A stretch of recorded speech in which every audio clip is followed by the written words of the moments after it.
confidential funds ay hindi discretionary allowance o funds ng isang ahensya. Hindi siya secret funds. Siguro po, panahon na upang harapin natin ang katotohanan na hindi lahat ng mga naalal o nalalagay sa posisyon sa gobyerno ay pwedeng basta-bastang pagkatiwalaan.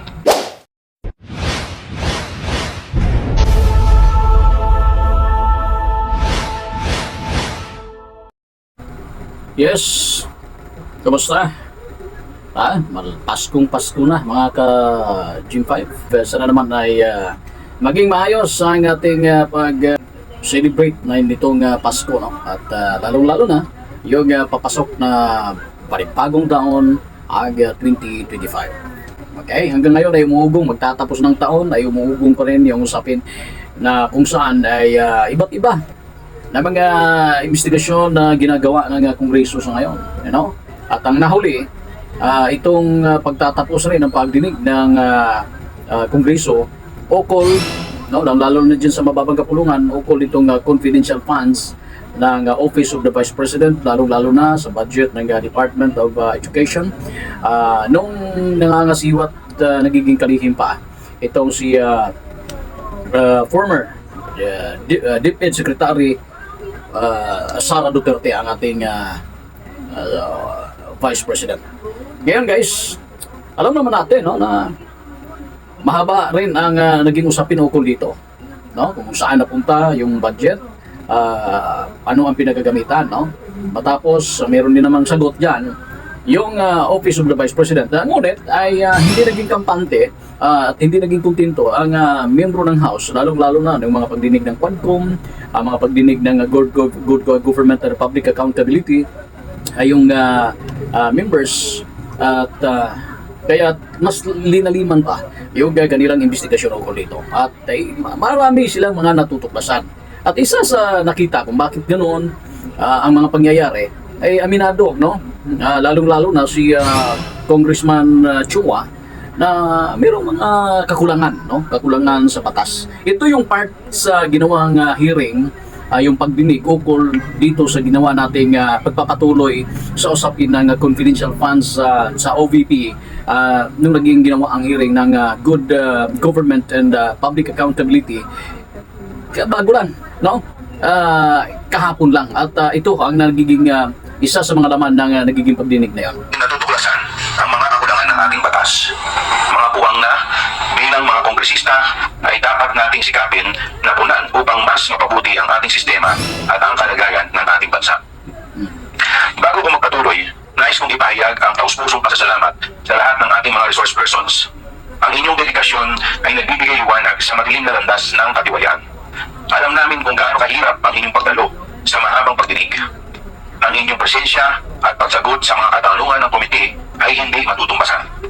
Aasahan po namin ang inyong patuloy na suporta at pasensya sa mga susunod na pagdinig ng komite. Nagsimula ang lahat na ito sa isang speech at isang request for investigation. Kung ating aalalahanin, nagkaroon ng privilege speech number 379 si Congressman Rolando Valeriano noong September 2024 tungkol sa paggamit ng public funds ng Office of the Vice President mula 2022 hanggang 2024. At ang motu proprio na investigasyon sa manifestation ni Congresswoman Jervil R. Luistro noong September 2, 2024. Patungkol sa iba't ibang issue na nakapaligid sa budget ng Department of Education or DepEd, kasama na rito ang hindi matagumpay na pagpapadala ng mga computer units sa mga teacher, estudyante at mga paaralan. Kaya unang sinimulan namin ang pagtingin sa regular funds ng Pangalawang Pangulo sa parehong OVP at DepEd. Para sa OVP, tinignan natin ang mga maranyang satellite offices. Kung ating aalalahanin, nakakabahala na halos kalahati ng budget ng OVP para sa 2023. So hindi lang pala ito, no?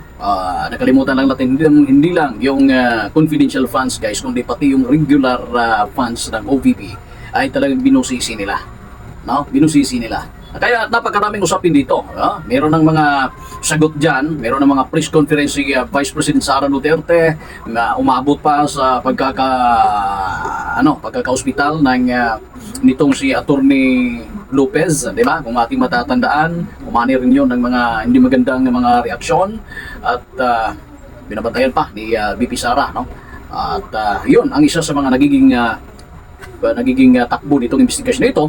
At ang lahat ay hanggang ngayon nagpapatuloy pa rin. Ito tuloy natin yung nagiging takbo ng usapin na kahapon. Ayan o.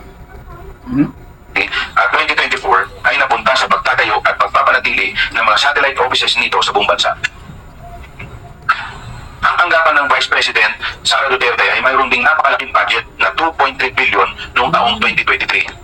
At dahil sa mga hindi may paliwanag na gastos, noong 2024 ay kinailangan bawasan ang budget ng kanyang opisina sa 733.2 million. Ngunit para sa taong 2025, muli siyang humiling na bigyan siya ng 2.37 billion pesos. Tungkol naman sa DepEd, sa panahon na siya ay sekretary, lumitaw ang mga pulang bandila sa procurement ng mga laptop para sa DepEd computerization program tulad ng rig bidding at pagsasabuatan ng mga bidders. Siya rin ay hindi nakapaghatid ng laptop na nagkakahalaga ng 9 billion para sa mga programa ng e-learning ng DepEd na tila isang napakalaking pagkukulang sa panahon na lumalala ang pangangailangan para sa mga kagamitan ng edukasyon. Ngunit sa ating pagdinig at pagsusuri ng budget utilization ng DepEd at OVP, paulit-ulit lumilitaw at nakakabahala ang mga issue patungkol sa confidential funds. Napakalaking halaga po ang perang ito. Sa OVP, mula 4th quarter ng 2022 hanggang 3rd quarter ng 2023, mayroong nagastos na 500 million worth of confidential funds. Habang sa DepEd naman, mula 1st quarter hanggang 3rd quarter ng 2023 ay may 112.5 million pesos naman. Suma total ay may 612.5 million pesos, higit kalahating bilyon ang hinawakang confidential funds ng ating Vice Presidente. Natural, bilang mga mambabatas na may mandatong masiguro na nagagamit ng wasto ang Yan lang naman no? Yan lang naman ang karamihan na maririnig namin, no? Maririnig natin. Kung ano ba ang mga ginagawa nila dyan sa Kongreso, no? Bilang mga mambabatas nga, sa House or sa upper, sa lower, in aid of legislation. Kaya minsan masasabi natin na talagang nga bang tama itong mga pinagagawa nila. Minsan ay masasabi at nagbibigay na ng reaksyon yung iba na ano yan, merong political motivation or politically motivated ang mga ginagawa ninyo. Ngunit ito, kung ating pagkikinggan rin naman ang version ng House, yung version ng committee, di ba? Meron namang resulta yung ginawa nilang investigasyon.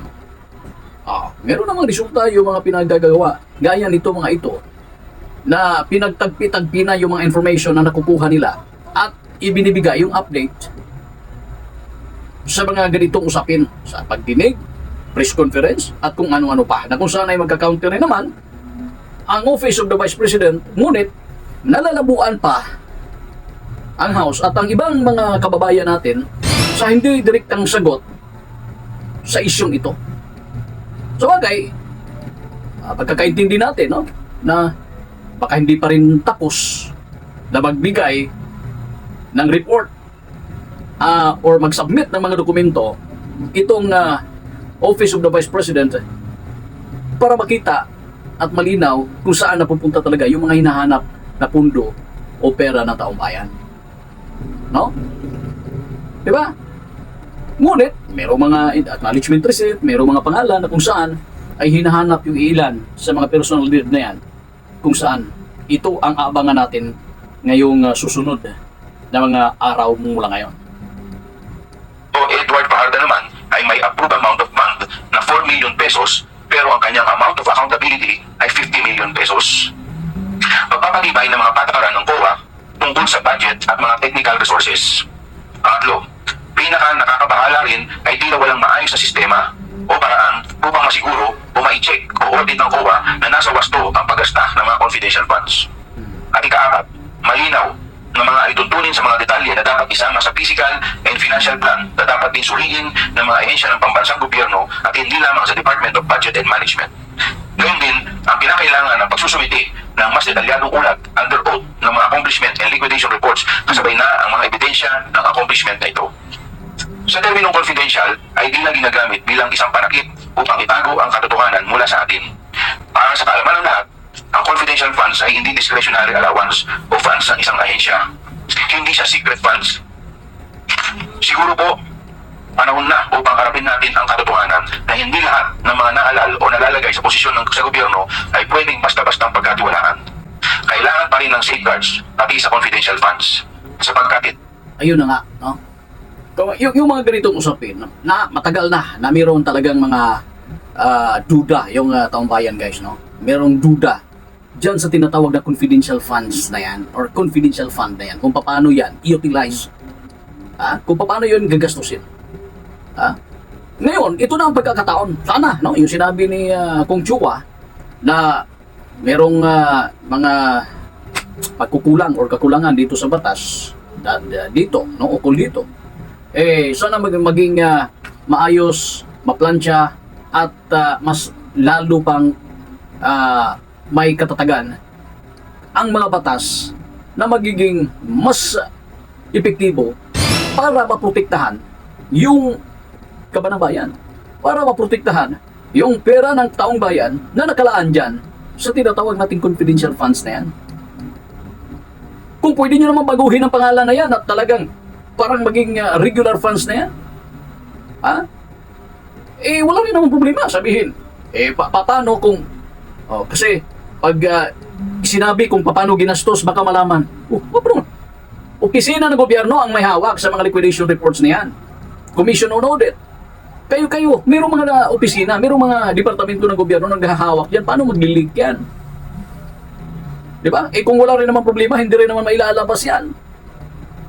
Gaya ng ibang mga regular funds na ating maririnig, no? Pero sa inyo na yan dyan. Ito, abangan na lang natin, no? Ano kaya ang magiging epekto nito?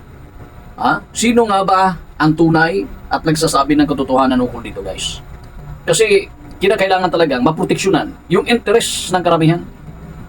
Hindi yung, ako po, tutuloy natin. bukas at maging transparent. Walang mawawala kung sila'y maguulat kung paano ginastos ang mga pondo dahil tapos na rin naman na yung confidential operations kung saan ito pinaggamitan. Sa ngayon, naghahanda na po kami ng 2 batas upang masolusyonan ang ilan sa mga pagkukulang na natuklasan natin.